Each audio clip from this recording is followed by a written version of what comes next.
We are good to go whenever you folks are.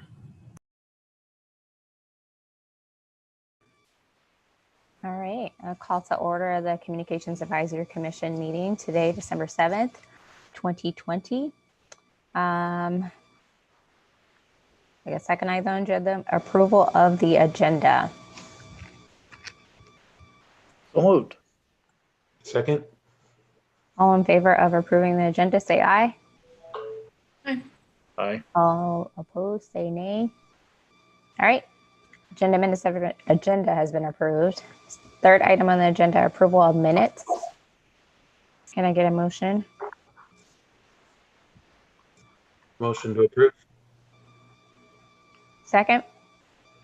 I'll second. All right. All in favor of approving the minutes from last meeting, say aye. Aye. All opposed, say nay. Minutes are approved. This is the opportunity for public comment. Any public comment?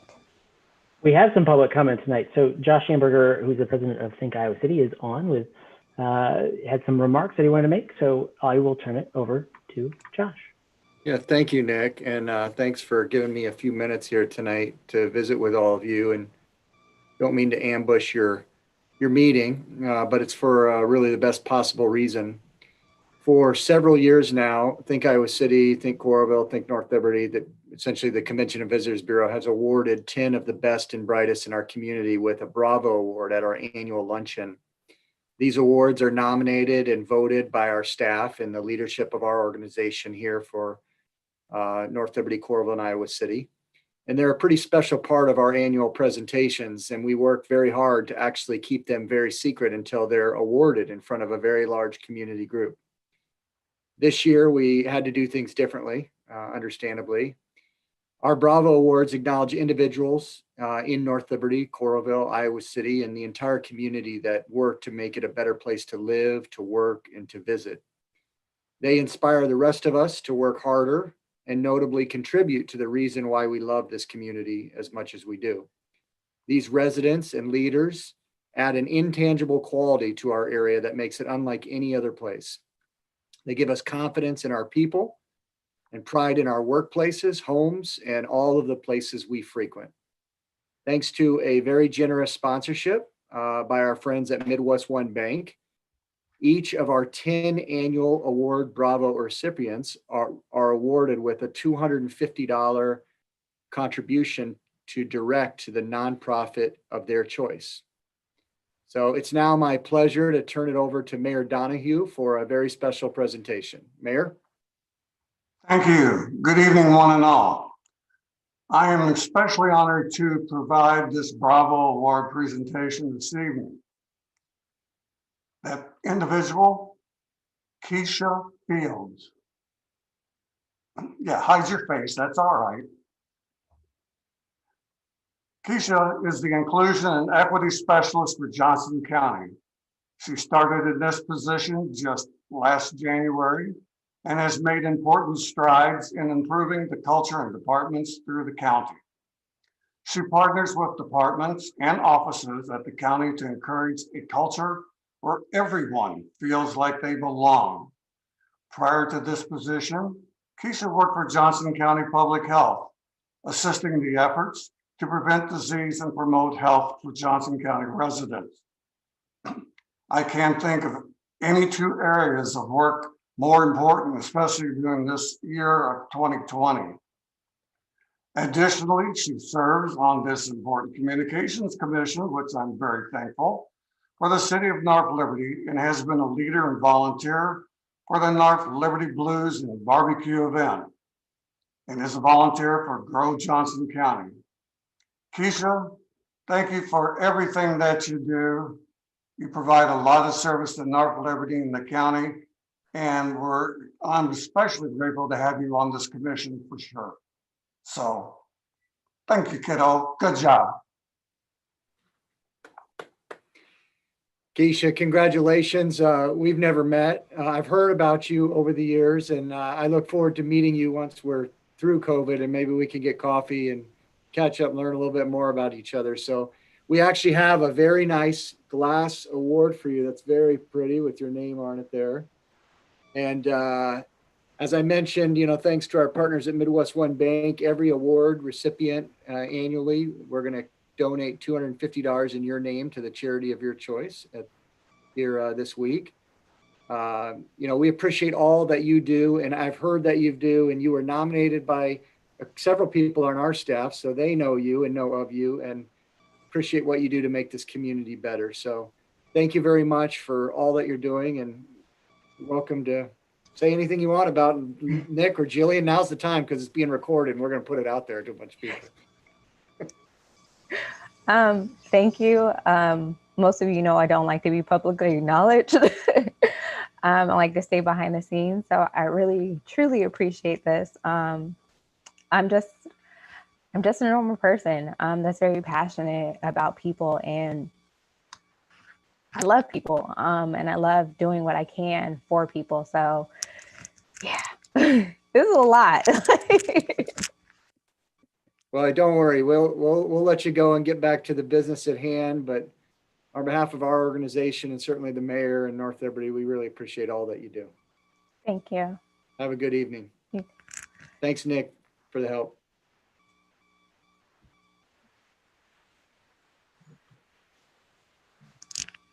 Y'all put me on the spot. It's nice to see you surprised. It's so fun that they could pop in and do that. Surprised like they normally do at the Bravo Awards. Congrats. I was like, oh, the commission is going to win an award. Yay. Okay, are we continuing on with the agenda? We sure can. Okay. Congratulations, though, for real. Thank you. Thank you. Staff report. Our full report there is in your packet. I'll just hit the highlights if that's all right. Obviously, we're still dealing with COVID, and that's been affecting our work as it has been affecting so many folks all year.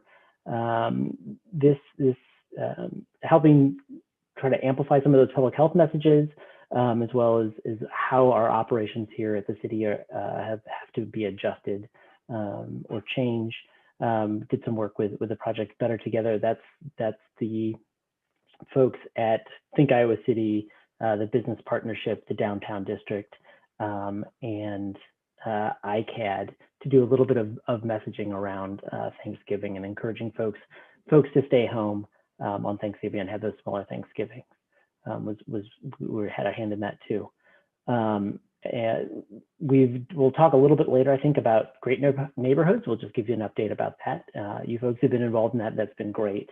Part of the operational changes for under COVID is we canceled our spring cleanup day, which we hold every year and allows people to sort of haul big trash down to our public works facility on a Saturday in April.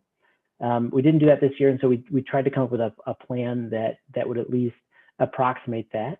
And so we had opportunity for folks to request either some stickers so they could get some extra trash picked up at their curb, or a voucher that they could take larger items down to the landfill. Ultimately, we had about 227 total requests. It actually went pretty smoothly. There's some things that I might change on our end if we do it again, if we end up having to do this again. But all in all, it was pretty smooth. Some winter activity stuff. We're trying to promote some of those safer activities, both through the rec center and just that we have here in North Liberty. We have 25 miles of trails that get maintained and cleared year round, and those are a great opportunity for folks that want to bike, for folks that want to run, or folks that just want to walk. And that connects to a network of more than 100 miles of trails throughout the area. So trying to promote some of those opportunities, as well as the rec department is sort of stepping up and doing a little bit more of their take home and remote programs. So every Monday they've got a craft kit that folks can pick up there at the community center, and we're making sure that folks know what that craft is every week, as well as just highlighting other opportunities and ways to be safe. We'll be doing some stuff about ice fishing, which is permitted in North Liberty, but also making sure that folks know how to do that safely and what to look for. We've also started talking about Beat the Bitter for 2021. It's obviously going to look much different than it has in years past, but we think there's parts of it that we can do safely. We know that our community is going to be looking forward to some of those opportunities. It's an event that is typically all outdoors. We're not doing a ton of fundraising for it this year, but we've got an opportunity to do some of those things, and we'll be announcing some of those plans here in the coming month. That event happens at the very end of January, beginning of February. We're also talking about what Blues and Barbecue 2021 might look like. Again, recognizing that we see vaccines on the horizon, but that we still don't know that a 17,000 person festival is really going to be. We don't know if that's really doable come summer either. So we're talking through sort of what we can do that we could maybe ramp up depending upon the conditions on the ground come summer. Other than that, I'm happy to take any questions that you folks have about the staff reports.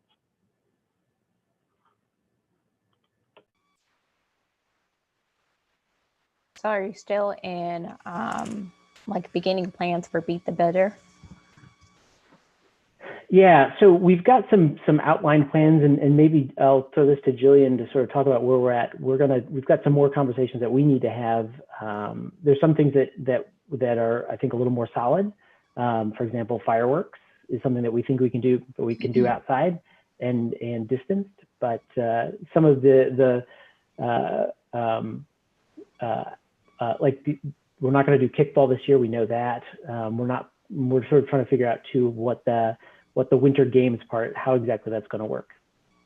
Yeah, I'd agree. The winter games, the games part is the most up in the air to see what we could organize or recommend that people do and track in some way. But the good cheer part of our tagline, we do plan on the fireworks, as Nick mentioned, and while we will forego the concert Igloo Jam, which we've had the past 2 years, we're looking at some safe at-home options for the popular Snuggie Crawl that can still support local businesses, as well as ways that we can bring attention to what local businesses are doing and highlighting them, as Beat the Bitter being a platform for highlighting what people are doing in North Liberty over the course of the season, not just a particular week.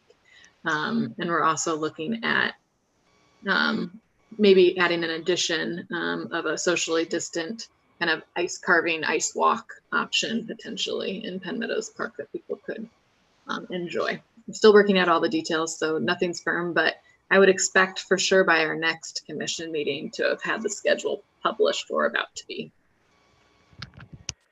I guess I was thinking about like if you thought about like a scavenger hunt to support local businesses, in a sense where where you can go out to eat or something like that.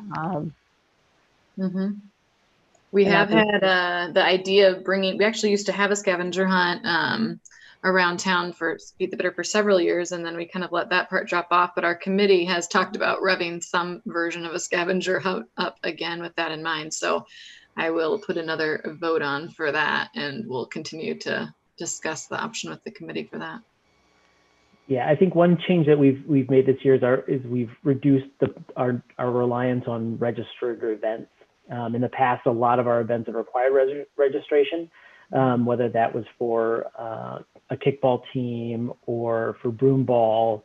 And this year we've scaled that back. So that's why we haven't launched yet. And we also just want to make sure that whatever we announce is something that the community can count on. I think we're all sort of tired of the shifting sands beneath our feet of 2020, excuse me. I hope it's not all of 2021. And so part of our goal is to make sure that what we announce is things that we are confident we can execute on, so that people have a thing that they can put on their calendar and know that they can do. Any other comment? Questions? Did I miss? Do you have kind of a deadline or an idea of when you should have an announcement put together? I am waiting on, like, as Nick mentioned, we're not really soliciting many sponsor dollars for this event, but we do have a couple title level sponsors that we've had for several years that I've put a pitch together for some of the named opportunities, like the fireworks, that I'm waiting to hear back on. And as soon as those conversations wrap up, we'll put those together. If we don't hear, I would imagine, we don't have a firm date to answer your question, but definitely by the end of December, before people go off to like Christmas break is what my intention is.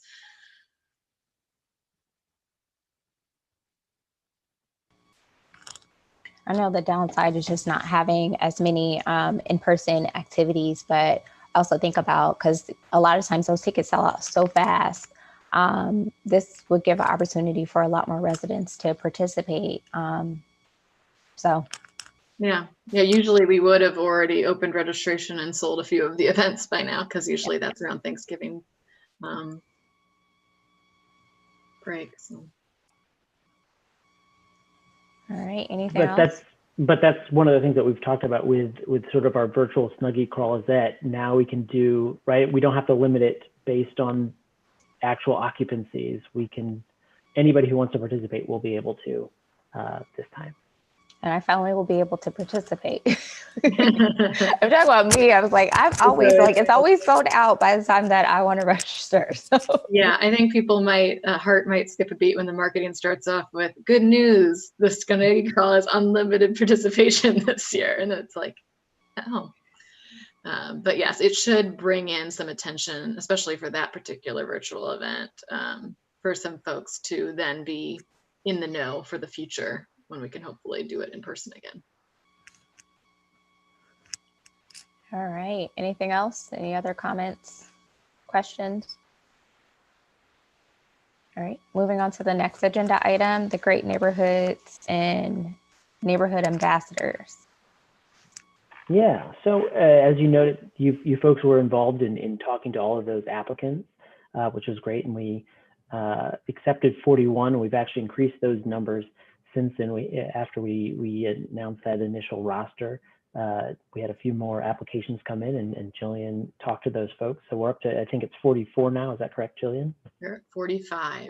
45. They were all in neighborhoods that we had the vacancies in. Got attention pretty quickly. So now we have an ambassador for Creekside, an ambassador for Penn Heights, and then we actually have 2 for Westlake North, which is what that size would be for the number of households. So I think we had maybe 6 or 7 vacant neighborhoods, and so we about cut that in half from that first list. So, and we did get an application from Holiday, which was one that was also vacant, and we're just still following up with that individual. Yeah. So we have our meet and greet launch this Friday. You folks should have gotten an invitation to come if you can make it. We'd love to have you there. Really just to make sure that people stay excited and stay engaged. Obviously the job, such as it is, doesn't start until January, but we want to make sure people are feeling engaged and feel and start building those relationships with folks. Jillian and I are working through a few other things. We're going to put together a guide. It'll be a combination welcome guide, which is something we've been sort of trying to figure out how best to do for a couple of years now, as well as a guide to neighborhood ambassadors. So that'll come out in January, and that'll have some of the things that we've talked about here in this group, as for example, a family pass to the community center when we're past COVID, of course, so that folks can come and feel welcome to figure out what's there and learn about that space, but also with the pictures, and so they can get to know these neighborhood ambassadors. So that'll be, I think, a nice piece for us to have, and we should be able to redo that. Our plan would be to redo that annually, and put that out every January. And we'll get extra copies so we can make sure that folks, that we get them to realtors and landlords and those sorts of folks who we know have oftentimes had the first contact with new folks coming to town. I don't know if Nick mentioned, but the guide, he mentioned extra copies, but it'll be inserted in the North Liberty Leader. Yeah. So it will go to all the homes, and then the extra copies will be for the distribution that he mentioned. Yeah. I think right now we're sort of, we know that this is an experiment, and we're going to kind of figure out what works and what doesn't. And we want to make sure that our neighborhood ambassadors tell us what's working for them and what's not and what they need more of. But I feel pretty good. I'm pretty excited. I know they're excited. And we want to make sure that this is sustainable. So we want to make sure we've got the right number of folks so that we can answer their questions, do it enough hand-holding without just sort of letting these folks feel like they're sort of out there doing it on their own. But we also want them to feel like they can take initiative and do things in their neighborhoods and in the community to make it a better place. Yeah, since our meeting, we notified, well, since the meeting, you guys helped vet everyone out. So thank you very much. Very helpful. Notified everyone of acceptance, notified the handful that we were not able to accept. And those that are on board, we sent a form gathering some listing information that they would like on the website, how they want their name written, what email address they want to use, etc. Also requested a headshot from them, or requested them to sign up for a time for our staff to take a photo of them. So out of the 45 ambassadors, we only have about 4 I still need to follow up with for those materials yet this week. So everyone's been really on the ball and has been continuing to show a lot of excitement and passion for this. And do we want to kind of mention the language ambassadors then? I can, okay. So I think this was in the earlier proposal that we had talked through the potential of, in the application you all noted, you know, we asked if anyone spoke languages other than English. Out of that, I did identify the fluent bilingual applicants and have sent them all a message just today. So I haven't had much response yet, but asked them if they would, in addition to their neighborhood responsibilities, be citywide language ambassadors. The languages for that we reached out about was Spanish, French. We had 3 fluent Spanish speakers, 2 French, a Czech, a Portuguese, and a Russian fluent speakers. And the request is that they become language ambassadors that serve the entire community and are open to being listed in the directory Nick mentioned, as well as on the website, and just as a physical handout that our front desk service staff at City Hall and the library and the rec center can hand over if someone's having any trouble navigating city services or community resources. 2 of them actually have responded already and are on board with taking on that additional volunteer role. This will not be a translation service volunteer role as far as city documents. We still plan to use professional services for that and pay for that.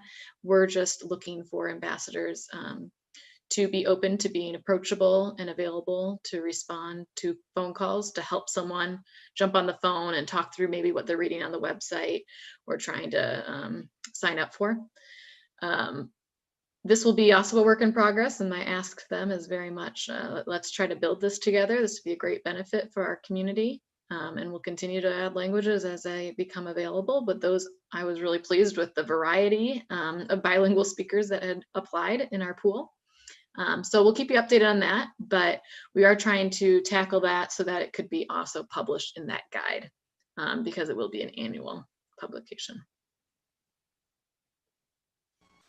And I just want to say thank you to both of you, just making it such a seamless project, especially for us to participate. Jillian, you had everything ready for us. It was just so easy to just call the individuals and talk to them. And I don't know about everyone else's experience, but it was just so great to hear from each and every person and how excited they were to want to be a part of this. So thank you both for just making this just a great project and including us into that. No, we hope. Thanks for being part of it. Yeah, we hope to keep you involved throughout the process as we run into decisions as we keep fluctuating and molding the program. Yeah, I would like to say thank you, Kenesha. I agree. I mean, all of the folks that I called, I think I had 7 or 8, were just very enthusiastic and very positive about what we're trying to do.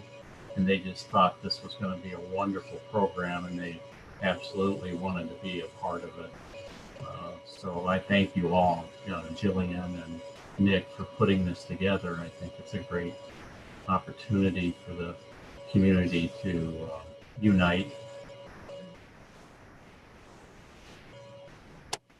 Yeah, I mean, I think this is sort of the flip side of some of the operational changes that we've had to make under COVID, is that we're not doing events, and that's really changed sort of what Jillian got time to spend doing.